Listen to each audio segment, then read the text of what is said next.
A little goes a long way. So many of us wonder what we can do to clean up our planet. Well, the answer is much simpler than we think.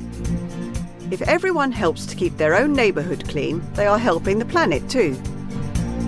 Here are some easy tips to make your neighbourhood a cleaner place.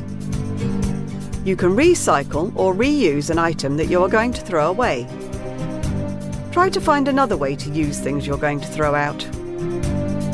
For example, some people can make bracelets from plastic bottles. You can organise a town clean-up in your neighbourhood. Ask your neighbours to join you and clean up the rubbish from the parks and the streets in your area. You can plant flowers and trees to make your neighbourhood even more beautiful. The trees give us oxygen, so it makes our air cleaner too. Try to use a bicycle or public transport to get around and not a car. Cars give out harmful gases that are bad for the environment. For short distances, you can walk. It is good for your body too. Just remember, the most important thing is to set a good example. If you see rubbish on the ground, pick it up and throw it in a bin. Do you help keep your neighbourhood clean?